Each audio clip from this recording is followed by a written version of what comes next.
kinabuhi, angay nga ako i-practice ka na yung paghimo sa insakto. Bantayan na ito na siya, kaya ang yawa manikamot siya, dili aron dautong ka. No? Manikamot siya, naroon mapalayo siya sa Ginoo, mapalayo ka sa Ginoo. So anam-anamon ka niya, no? Anam-anamon ka niya, ngantod nga, mapalayo ka sa Diyos. Karon kung imong sabton ang kalibutan, bias yun. Bias yun ang kalibutan. Kung maghiskutan ka nautan, mas paspas ang delegation sa kalibutan. Pero ang kapubuton sa Diyos, mag-impose ng batarong. Lisod ang pag-impose sa batarong. Sa dihang giluwas ta, ang pulong sa Ginoo, nasultihan ta, niya nakakapunta, ingan ang pulong sa Ginoo, gipagkamatarong ta. Ito nga pagkamatarong, ingan ang pulong sa Ginoo, di na trabaho na to. Gugmag kalaway sa Diyos. Sa dihang na-sanctify ta, ingan ang pulong sa Ginoo, lahi tag level sa mga tao na kuyog ng kalimutan.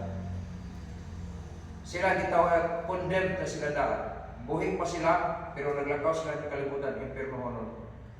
Ang mga niluwas, ipagkamatarong, niya gibalaan. Nagkinabuhi siya sa kalibutan, nakabalong asa sa pagdulong. So, dako na siya kalainan. Kapal siya kalainan. Kung tinuot na naluwas, ipadayo na ito. Tungkol kayo ang pag-imo o insakto, o sana sa proiba, nga ikaw na kailan Diyos. Kung wala ka magkalang Diyos, mag-imo ka sa kanilang kasaw, kanang kalignitan. Sila kayo mga kailang mga bansubas, dapat nakita nila ng mga maayo, yapon ng Diyos.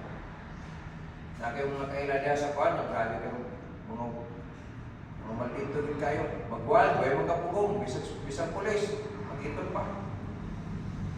Pero, nakita na ko, bisan o kining mga tawhana o nakita makita gyapon nga gihimong tarong. Nagihimong tarong pa. Pero tarong ano? Kung imong malandungan, dili. Grabe din sila kamal dito, pero nakay makita na tarong. Lumalabay siya, pero nindot kayo ito mapuslano. Mapuslano. Ang pagkinabing tarong, mao ang mga butang na makapalit kay sa Diyos. Ang pagkinubuhing tarong, mahimo siya bubunga, no? Makapamunga sa mga kinabuhing espirituhan. Nagsulti ang pulong sa Ginoo nga atong tun-an ang atong kaugalingong sa pag-maintain good works. To maintain good works for necessary uses that they be not unfruitful. Nindot kayo nga nagkadugay ta sa pagpangalagan sa Diyos na nahimumungahon. Dili ba kung nagdugay na lang ta pero wala kita nahimumunga. Walang ipunga. Ang unang bunga sa kinabuhi, umanta maluwas, kanang kinabuhi nga gingon sa bunga sa Espiritu. Mo ganay number 1 nga makita sa kinabuhi sa tao kung tinuod kag luwas. Kabalo na ka mahigugma sa musikay mo. Pagbayad Ginawon, no? O pasalamaton. Kung imo sakto may so kini mo utanga, dili na sa usual nga ginahimo sa tao. Pero kung kung naluwas na ka, ang fruit of the Spirit dapat nakita na sa atong kinabuhi. Naa na siya. Kay una na siyang bunga. Kay kung naa na siya ng mga bunga maigsoon, kunya imong i-maintain, nanto na siya sa pagbunga. Kaya dili man ka makaako nga, ako ba na imperno? Magsusulti, ka kay saan mo ang kagalingon. Kung wala ka masulti, hindi mo ka magkabalo. Wala, manigulang na lang tayo kalibutan, pagkatapos wala tayong hihimo na sa Ginoo, wala yung pulos. Ngayon mo, hindi tayo mapuslano pa. Pero kung nagahimo ta, yung gamitan na itong sakripisyo, hindi mo sa iyo magiging, labi na ginapupangabig ka lang, hindi na sa iyo magiging. Pero kung hindi mo ginahimo tungkol sa kaymayan sa Ginoo, maayo man ang pagkutang. Biyayo mo ka sa mga tao, pero ang imong gihimo, tubangan sa Diyos, makapay mo niya. Nindot na kayo. So ato mo na nga, may ito, utapos ko sa kalibutan, na ako'y dala, kaya sa Ginoo. Nakikauban ba nga, warang na-sponsoran mo, warang sponsorship mo na style ko na, hindi mo isang yawan niya, naluwas siya, warang ikaw sponsor niya. Kaya hindi sa makatawad, kung wala yung kasulti niya, wala yung naka-imbitar niya, hindi niya magkukunan sa Kristo niya manulungas. Sponsorship na. Nauna-una daw, utapos ka sa kalimutan niya, wala kayo na sponsoran, grabe eh. Jadi mo po trabaho lang ito pagluwas, trabaho lang ito pagsulti naman. May hangin lang ito ginulod, pagpunga hapon po pala yun, tagay pa lang. Anak pa na siya. Kung seryoso din ka. O, nausap ng kinabuhi ni mo, ganaan ang bunga sa Espiritu Santo. Kaya kung sa bunga ni mo diha sa inyong pangalagan, kung ano na makaingin mong agi, no? Tudlo tang mga bata, tinudlo, tarong mo na ito, nga, tudlo kita ka natin mag-gain ba? Dili ko, basta na lang, kaya dito eh. Kanang nakay tumong, nga usa sa mga adlaw, bahim mo na ito yung mga bunga. Ana, nila siya. Ano ko sa ako kung muna, lipay ko kayo kay bisa dito sa akong eskwelahan. Dapat ko mga bunga, mga teachers na sila. Ano to? Pagtayan din na to. Ano ba? Matubang na. Bisa din sa Bible, kada pulong ay pagilito. Manubang na sa Ginoo. Sa kalibutan may sol, kung atong bantayan, kung atong susigon, mas pas-pas na kayo itong response sa kalimutan ng mga utang. Kinanila mo, kanala mo narbaho, panigamutan man yung hindi mali. Mayo, sayo pa. Gumapan sila glasotso, alas 6, wala gani sila. May ito magmulat sila sa ilahang kapatas o sa ilang leader nga kining nakapans na sila. Pero simba, nahuman naman sa diskol.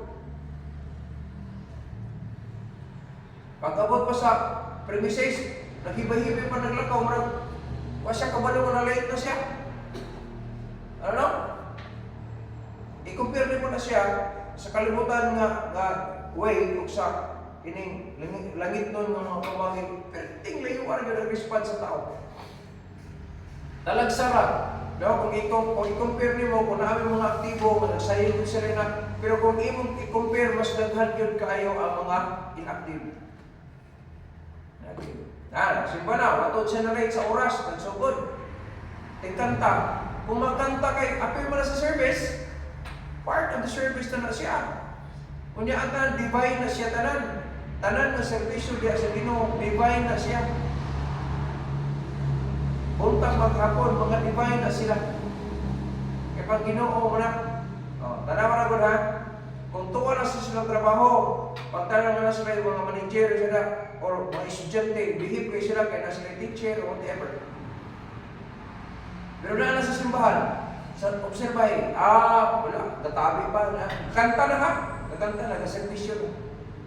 Katabi, kanta, halina rin na, wala, mga abnormal ba?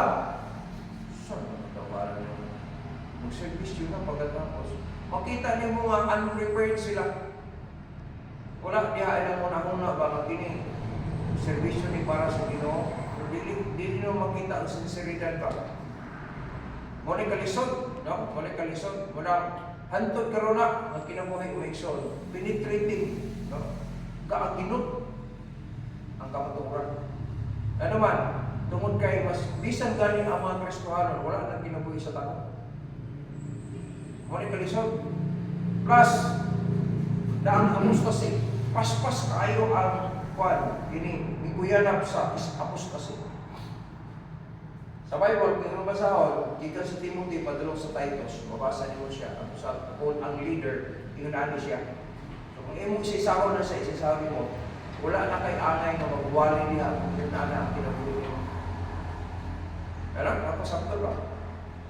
Usa sa example sa kumikita, si Vineyard, sa diyan nasayop siya, niya, wala siya mabalik sa pag-manage of ministry. Nangalagad siya, pero wala na siya sa kanang leadership ba? Naanin siya. Yung ipili sa kuwan niya, siya na ang pagpadayon. Siya wala na siya nagpastor. So kung imong sakton maigsoon sa Bible, dili man tayo nga dili masayop. Pero kung ang imo ipakasayop na ginawa, mo na gituyuan, niya madunggan na nimo sa mata nga garbo gid ang nag-motivate nagwalay nga anak. Hipokrito ang tawagan. O karon, influential siya.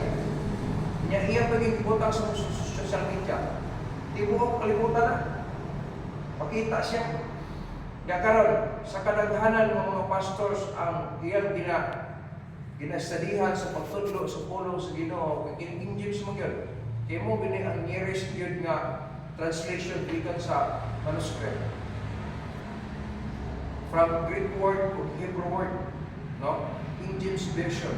Kaya iyang isulti nga ang translator aning mga dilusay. Tugot na lang mga dilusay. Pero kay tugot man sa Ginoo nga ipawalay ni siya. Kung sa may basihan nila to. So, karon kung imong tanaw sa social media, ang mga pastors na giaway sila. Preservation sa pulong sa Ginoo. So, daghan kayo. No? Daghan, ya. Kung imong tanaw ang komentaryo, lahi-lahi na, hasta mga believers, apil na. Kaya kung imong sakto na ba, nagkaguliyan. No? Nagkaguliyan siya. Pero kung apil ko, ya, ilhan ra ba ko anin nila? Nailan ko, sunili ko. Di ko mo apel. Ay lang kong gilabti. Kaya kung gilabtan ko niyo mo, kabalo ko kasang sumparo. Kabalo ko kasang mo lugar. Huwag ko magilabti mo, pero kanihon yung kini mo, kaya imong ko gilabtan, aw. Makatilaw juga na ako, kaya kabalo ko kasang kong lugar. Kabalo ko kasang ako ginala na akong mga tao. Ano pa? Yan. Pinaprotektahan ako siya, kaya huwag ang palaw, hindi manumag sa ginawa na. Hindi man ka na. Iaway na sila dahil sa social media. Jadi hindi man na siya bilikin na siya masitol. Social media, daghay mo, kung kumbaga, daghay mo sabong sa inyo ba? Social media. Dili man kung mga believers lang mga pila na, asa mga believers ka nakakitaan na, kung komentaryo mo yun na, muna, may wala na, balos na po rin ito isa, awa sa among yan. Isa po. Tanang, ay pagbuha na lang siya nagsaba, wala na niyo po na social media. Iyan na lang na sa simbahan nila. Pero kaya ang wala ko iaso nga makungkong. Mugawas yun. Mugawas. Napay mga pastor na maay kumuwalay sa laing lugar. Pinuguglingon niya. Api naman na isa sa maayong butang. Natanaw niyo mo siya na kini virus ni. Kung niya ibutang niyo, ipasulod niyo mo sa simbahan. Virus alin mo simbahan. Maayo na siya, mag-protect na kanaan sa mga tao. Maayo gyapon na siya mag-utang. No? Yan ang policy no, labi na sa mga panginhanglan nun, labi na gikinhanglan, necessary uses. So, grabe yun, no? Walang kita ng mga Kristiyano, susihan na ninyo inyong kagulingan kung naapaba mo sa insaktong dalan. Ang imong gihimo, makapalipay ba mo sa Ginoo? Kailangan ibinti na to ang maayong buhat. Kaya maayong buhat, isugda na ni Jesus Christ. Ipakawalan tag salak sa dihang yung propeta kan Jesus Christ. Mingdawat kan Jesus Christ. Di pagkamatarong ta sa dihang mingdawat kan Jesus Christ. So buhat ko lang ito ipadayon. No? Ipadayon lang ito sa paghimo. Kaya mo na'y gusto sa Diyos sa ato kaya siya ang nagsugod anak sa ato. Ang pagkabalaan, ikinabuhi na ito. Kung balaan ka, dapat naa ang mga trabahong binalaan ng balaan ng trabaho. Usap na mga trabaho, usan na ng pag-ampo. Trabaho mo na sa mga balaan. Ampo, gaya ng mga believers. Nag-awa ko ng linogol pag ayaw, Lord, sorry Lord. Huwag mas magkagila silang sayop sila. Tama na Lord, pasaylo ko kami Lord. Gano'n man mo ang tao, mas dali man kaya kung nagtrahidya. Magkailala kita sa Ginoo. Pero nag-iyan gani, wala gani, trahidya, murakuha lang. Sa kano, kung linugod ta sa Ginoo kada tuig, ibuk tuig yan. Pero nagtuo ko, di hapon tanan mo, mga lagan sa Ginoo eh. Naamag yung mga kahigulong. Yung mga ayawan mo nung lagi. Kung ato sakto may ikson niyo sa Bible, isod yun ang kalipuan kaning ang kining pagkamataraw mo pinitray. Pero, mo epekto yung gihapon siya kung na yung pabiling siya na nagparoon. Padayon din ka. Padayon din ka. Ang kuyaw anak, kung kita naman mismo ang higuban, kabalo ka, dili na mayo, kuyo-kuyo pagin ka, dili mayo. Napay gipadala nga po. Dili man sa iyong pagpanaway, nakita nyo mga dili mayo, ayun na mag-apil-apil. Hindi na mag-apil-apil. Nga naman, ang judgment dili by group, ang judgment individual. Ikaw mismo ang manubag sa imong gipag-imo. Isa-isa man eh. Dili man siya manubag sa imong problema. Ikaw ang manubag sa imong problema. Ikaw manubag sa imong imo. Para diri sa to ang kinabuhi ba so, pagkaroon ng mga lilimay, sunod ka. Manubag mo ka. Kada isa ka, manubag ka sa Ginoo. Bahala, kamo mga babae, tawag ng mga sa tawaran, kanang Maria Clara. Sige lang, basta kayo nakapalipay mo sa Diyos. Wala yung mga tigat-tigat. Nuban, isig yung ang mga paa nila, nagiron, upo pag-short. Meron pa mga puti, makapanaway na yun ng tanawa. Reste ka. Mga lalaki karon, bisan ang mga ginikanan no, murag abnormal yun. Nakita ko bata. Pero ang buhok, tama na din. Pero katiba na. Nung to ba yung ulong hirno? Ano ko nga? Ato, dito lang sa Bible na ito, nagbulag kong kirin paggawas. Nag-Kristohanon na nagbubuyag ta, nagdala ka sa ngalan ni Kristo, Kristohanon ka. Nagpakawaw ka. Kung nag-angayin di ko klatahon po, yung na kay Kristo, nadugay ni mga Kristohanon, apel yung tingali po ko kayo, masayot mo yung lagino. Pero, dili man mo pasabot nga kada sayo hindi mo pagkatawa ng yun. Training mo na mo pasabot na. Training mo yun siya. Hindi mo pagkaulaw ba? Masayot pa ng bata. Pero, pagkita di mo mild, pero kanto mag-workshop na ba, kaya nung lagbi yung latuso ni pagtarawin. Kulang latuso, kulang ano. Walang di, ay mo kalimot may ikson. Huwag buntang Kristo ka, tungod at Kristo. Hindi mo pagkaulaw ni Kristo. Kristohanon punta. No, ato i-maintain. No? Atong tunan, sa Bible, tunan daw nato ang pag-maintain sa paghimo sa mga kamay. Nga naman, aron daw dili ka mahimong, dili mabunga. So gusto ko sa Ginoo mabunga ta. Bunga. Ang kanang bunga sa Espiritu Santo. Naatara. Nya makabunga pag kita kalagpag kanindot ang Kristo. Kaya ang kanang bunga sa Espiritu Santo kay kinabuhi nato maigsoon. Precious things man agud. Sara precious. Tulo man na. Gold, silver and precious stones. Precious stones ang resulta kung i-maintain mo ang bunga sa Espiritu Santo, precious stones na siya pagluto. Ang kuya lang diha kay wag ka naluwas, bain ka pero si mana pagkasun sa mo pay ka worship ko pag remaining sa mong kinabuhi, iyon gusto nang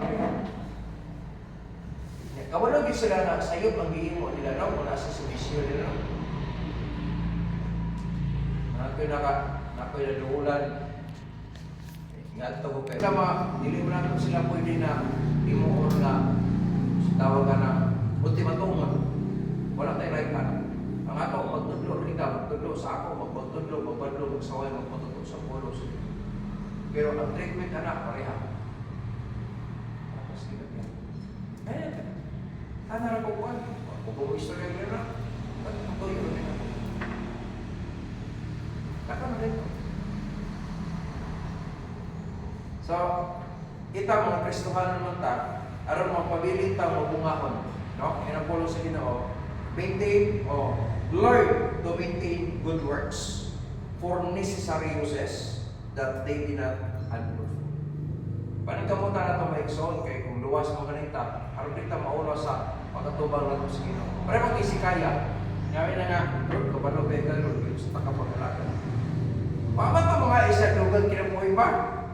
Lord, tagay kong lugar ay. Hinaon, kung iyong i-dig deeper ang statement nga giingon ni Hezekiah, nagpasabot nga di siya gusto itong mamatay. At sakay tayo na yung mga malaga, Lord, kabalo may gagawin sa tagapagpangalagan. So, di ba ito siya gusto mamatay, no? So, ang maalam mo siya. Saya, balik ka. Inisir na, sige, ayaw na ko sa isang sakit niya, tagal na doon, kinabuhin 15 years.